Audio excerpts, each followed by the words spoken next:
जंगल में जग्गू और बलिया एक दूसरे से बातें करते हुए अपने घर की ओर चले जा रहे थे। वो दोनों चचेरे भाई थे।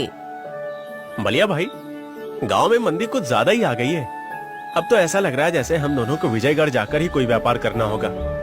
अरे जग्गू भाई, व्यापार तो तुम ऐसे बोल रहे हो जैसे कि व्यापार मुफ्त में होता हो। अरे व्यापार करने के लिए धन की आवश्यकता होती है। अब तो फिर एक ही रास्ता रह गया है। कौन सा रास्ता जग्गू भाई? बलिया भाई, क्यों ना हम दोनों विजयगढ़ के राजा विजेंद्र सिंह से सहायता मांगने चले। मैंने सुना है राजा विजेंद्र सिंह गरीबों की बहुत मदद करता है। बिल्कुल सही कहा जग्गू भाई। जग्गू ने इतना कहा ही था कि तभी बलिया की नजर जंगल में एक महल पर पड़ी, जो कि अब खंडहर में तब्दील हो चुका था। उस महल को देखकर जग्गू बलिया से बोला, मेरी आज तक समझ में नहीं आया कि आखिर ये महल है किसका। यहाँ से जल्दी जल्दी चलो जग्गू भाई। कहते हैं कि इस मनहूस महल के दर्शन अगर किसी को हो जाते हैं तो उसका सारा दिन बेकार हो जाता है। अचानक जग्गू के चलते हुए कदम रुक गए। क्या हुआ जग्गू भाई? मैंने जल्दी जल्दी चलने को कहा मगर तुम तो रुक गए। देखो बलिया भाई, हम दोनों ठहरे बहुत ही ज्यादा गरीब व्यक्ति और हमारे सामने ये पुराना महल है। हालांकि ये खंडहर हो चुका है, परंतु मुझे विश्वास है कि इसके अंदर कुछ न कुछ तो ऐसा मिल ही जाएगा जिसे बेचकर हम धन कमा सकेंगे। जग्गू की बात सुनकर बलिया के अंदर का लालच जाग उठा। वैसे तो मैं कभी इस महल के अंदर नहीं जाता, लेकिन तुम्हारी बातें सुनकर मेरे अंदर भी लालच पैदा हो गया है। चलो अंदर चलते हैं। जग्गू और बलिया खंडहर बन चुके महल के अंदर की ओर चले गए। अंदर जाते ही उनकी नजर एक सुंदर स्त्री की मूर्ति पर पड़ी।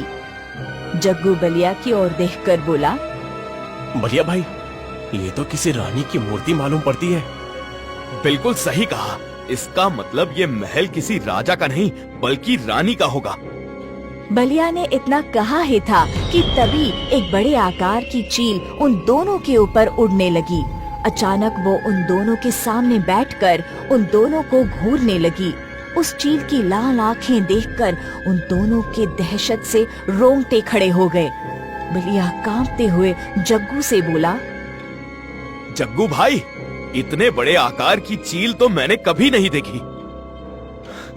बलिया भाई, इसकी आंखें देखो, कितने भयावह तरह से लाल हो रही है। तभी वो चील इंसानी आवाज में उन दोनों की ओर देखकर बोली, तुम दोनों को मुझसे डरने की कोई आवश्यकता नहीं है। चील के मुंह से इंसानी आवाज सुनकर वो दोनों बुरी तरह से घबरा गए। हमें जाने दो, हम अब यहाँ पर कभी नहीं आएंगे, वादा करते हैं। मैं जानती हूँ कि तुम दोनों अपना जीवन बहुत ही गरीबी से व्यतीत कर रहे हो। तुम्हारे यहाँ पर कभी दोपहर का भोजन बनता है तो कभी रात का, और तुम्हारी बीवी बच्चे कभी पेट भर भोजन नहीं कर पाते। तुम हमारे बारे में इतना कैसे जानती हो? मैं बहुत कुछ जानती हूँ। अगर तुम चाहो तो मैं तुम दोनों को धनवान बना सकती हूँ, लेकिन तुम्हें मेरा एक काम करना होगा। कैसा काम?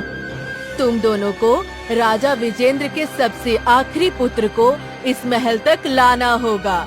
उस चील की आवाज सुनकर वो दोनों बुरी तरह से डर गए। तुम जानती भी हो कि तुम क्या मांग रही हो। हम ये काम कैसे कर सकते हैं? महल में बहुत अधिक पहरा होगा। बलिया भाई सही कह रहे हैं, हमें यहाँ से जाने दो। सोच लो, अगर तुम दोनों मेरा ये काम कर दोगे तो मैं तुम्हें इसी जंगल में एक सोने के तालाब का पता बताऊंगी। उस सोने के तालाब में से जितना भी सोना तुम निकालना चाहो निकाल कर अपने घर ले जा सकते हो। उसके बाद तुम हमेशा धनवान की तरह रहोगे।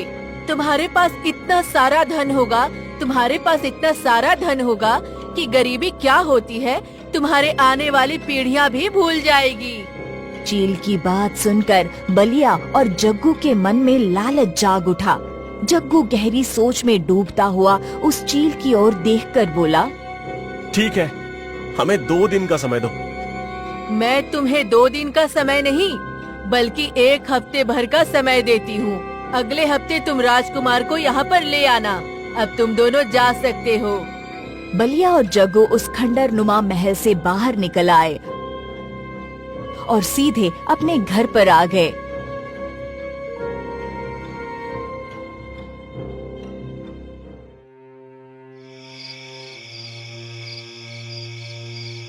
उन दोनों का परिवार एक ही घर में रहता था।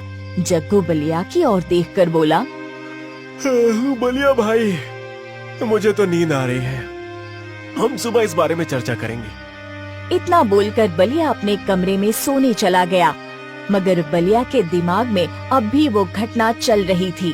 बलिया का घबराया हुआ चेहरा देखकर उसकी पत्नी आरती उससे बोली, क्या बात है जी, आपके चेहरे पर चिंता की लकीरें क्यों झलक रही हैं? और आप इतने घबराए हुए क्यों हैं? बलिया अपनी पत्नी को सारी घटना बताते हुए बोला, तुम ही बताओ आरती, हमें क्या करना चाहिए? उस महल की तरफ दोबारा मुड़कर नहीं देखना चाहिए। कहीं तुम वास्तव में राजा विजेंद्र के सबसे छोटे पुत्र राजकुमार अशोक का अपहरण करने की तो नहीं सोच रहे? सच बताऊं आरती, तो मैं कुछ ऐसा ही सोच रहा हूँ। आखिर हम कब तक गरीबी में अपना जीवन व्यतीत करते रहेंगे? कब तक हमें भूखे पेट सोते रहना होगा? तो क्या इसके लिए तुम राजकुमार का अपहरण करोगे? पता नहीं वो रहस्यमय चील राजकुमार के साथ क्या करेगी। मुझे तो बहुत डर लग रहा है। डरने से पहले एक बार अपनी 15 वर्षीय पुत्री कमला को भी देख लो। कुछ समय बाद हमें उसके हाथ भी पीले करने हैं, और उसके हाथ पीले करने के लिए हम धन कहाँ से लाएंगे? अरे हमारे पास तो भोजन तक के लिए धन नहीं है। बलिया की बात सुनकर उसकी पत्नी चुप हो गई। सच तो ये था कि बलिया की पत्नी के अंदर भी लालच जाग उठा था।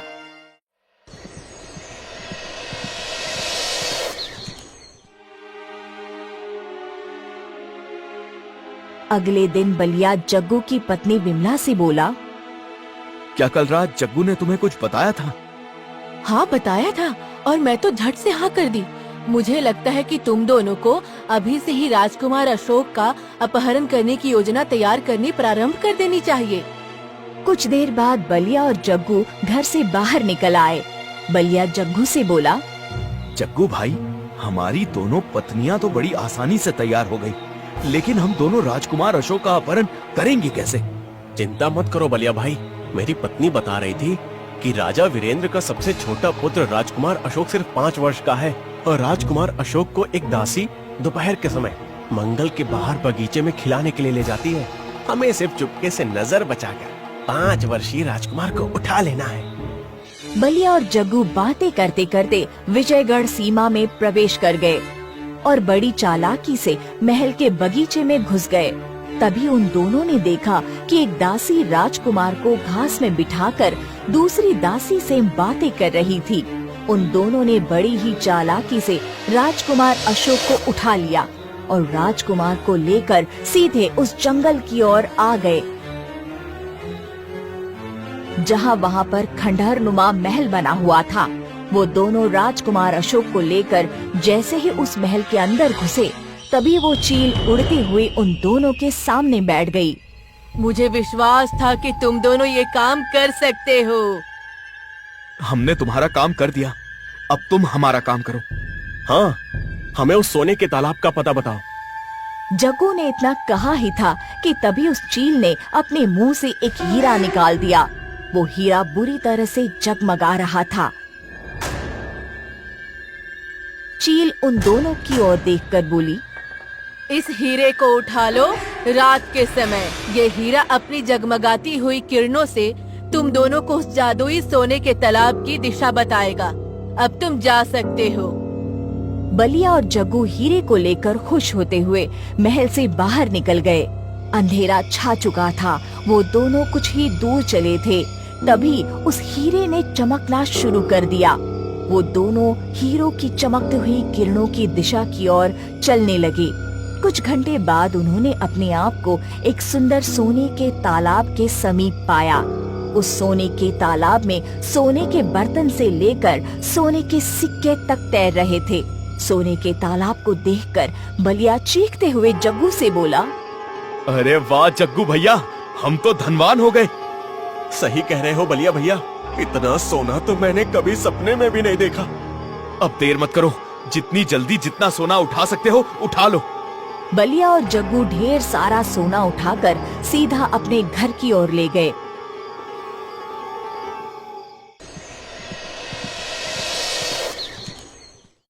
इतना सारा सोना देखकर उन दोनों पत्नियों की आंखें चौंक गई। हमारी गरीबी के दिन अब दूर हो गए। सही कह रही हो, अब मैं अपनी बेटी कमला का विवाह बहुत ही धूमधाम से करूंगी। आरती ने इतना कहा ही था कि तभी रंग बिरंगे किरणों के साथ एक सुंदर स्त्री वहाँ पर प्रकट हो गई। उस सुंदर स्त्री को देखकर बलिया और जग्गू बुरी तरह से चौंक पड़े। बलिया कांपता हुआ जग्गू की ओर देखकर बोला, ये तो वही सुंदर स्त्री है जिसकी मूर्ति हमने उस पुराने महल में देखी थी। सही कह रहे हो बलिया भैया। तभी वो सुंदर स्त्री अजीब से अंदाज में हंसती हुई बोली, तुम दोनों मूर्ख हो। सोने के लालच में तुमने अपने राजा से ही गद्दारी कर दी और उसके पुत्र को मेरे पास ले आए। मुझे पुनर्जीवित होने के लिए और अपना इंसानी शरीर पाने के लिए 2 लालची औरतों, ढेर सारा सोना और राजा के सबसे छोटे पुत्र की आवश्यकता थी, जो कि तुम दोनों ने बड़ी आसानी से पूरी कर दी। इतना बोलकर वो सुंदर स्त्री बिमला और आरती की ओर घूर कर देखने लगी। अचानक ही वो तीनों वहाँ से गायब हो गई और वहाँ का ढेर सारा सोना भी गायब हो गया। ये देखकर बलिया और जग्गू बुरी तरह से घबरा गए। जग्गू भैया, ये सब क्या हो गया? बलिया भाई, लगता है हमारे साथ बहुत बड़ा धोखा हुआ है। जग्गू ने इतना कहा ही था कि तभी उसके पीछे एक भारी आवाज टकराई। तुम दोनों की वजह से राज्य और राज्य के वासी कितनी बड़ी मुसीबत में फंस चुके हैं, तुम्हें इसका अंदाजा भी है? बलिया और जग्गू ने जैसे ही पीछे पलटकर देखा तो उनके सामने एक साधु राजा वीरेंद्र के साथ खड़ा हुआ क्रोधित भरी नजरों से देख रहा था।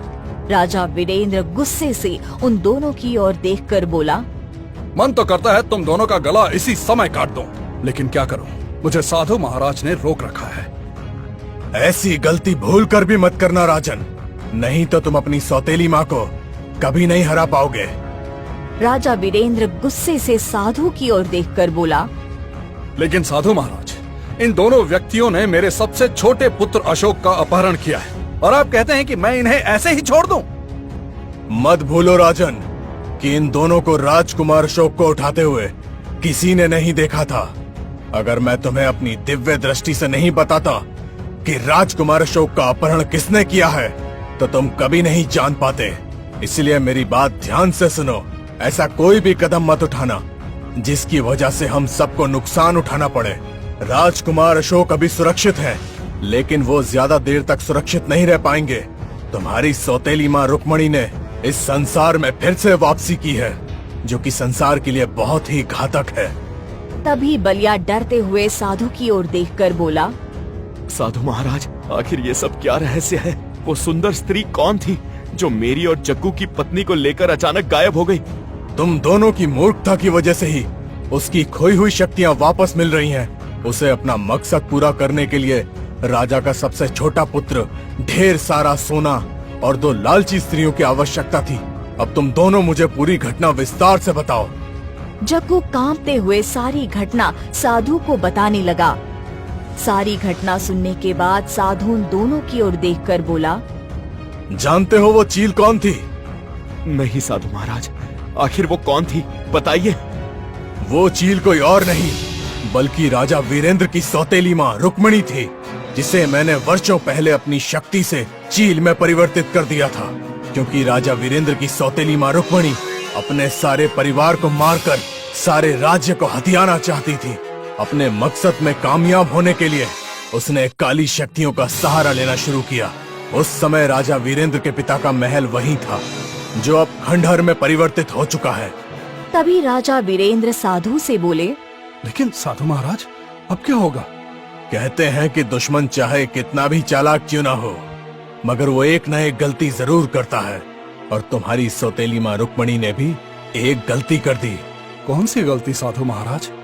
चील के रूप में रुक्मणी ने वो हीरा इन दोनों को थमा दिया। इतना बोलकर साधु उन दोनों की ओर देखकर बोले, वो हीरा कहाँ है? बलिया ने तुरंत अपनी जेब से हीरा निकालकर साधु को पकड़ा दिया। साधु उन सब की ओर देखकर बोला, चलो मेरे साथ, आज चंद्र ग्रहण की रात है। इससे पहले कि वो अपने मकसद में कामयाब हो जाए, हमें उस महल के अंदर पहुंचना होगा। कुछ ही देर में वो सब महल के अंदर खड़े हुए थे। तभी राजा वीरेंद्र की नजर 5 वर्षीय राजकुमार अशोक पर पड़ी, जो कि जमीन पर बेहोश पड़ा हुआ था और एक चील राजकुमार को घूर रही थी। राजकुमार के अगल बगल में ढेर सारा सोना भी पड़ा हुआ था और उसी सोने के ढेर पर बलिया और जग्गू की पत्नियां बेहोश पड़ी हुई थी। राजा वीरेंद्र अपने पुत्र की ओर जैसे ही आगे बढ़ा, तभी साधु चीखते हुए बोले, आगे मत बढ़ना राजन, वो कोई साधारण चील नहीं है। तभी वो चील अपनी लाल आँखों से साधु की ओर देखते हुए बोली, तो तू यहाँ तक आ गया साधु, लेकिन अब तेरी कोई भी चाल कामयाब नहीं होने वाली। कुछ ही देर में चंद्र ग्रहण हो जाएगा।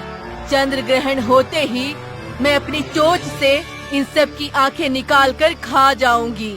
उसके बाद जादुई तालाब की इन सोने की किरणों से दोबारा अपनी इंसानी शरीर में आ जाऊंगी। फिर तू मेरा कुछ नहीं बिगाड़ सकता। साधु चीखते हुए चील की ओर देखकर बोला, चंद्र ग्रहण होने में अभी कुछ समय बाकी है रुक्मणी, तेरी एक कमजोरी मेरे पास है। इतना बोलकर साधु ने वो हीरा निकाल लिया।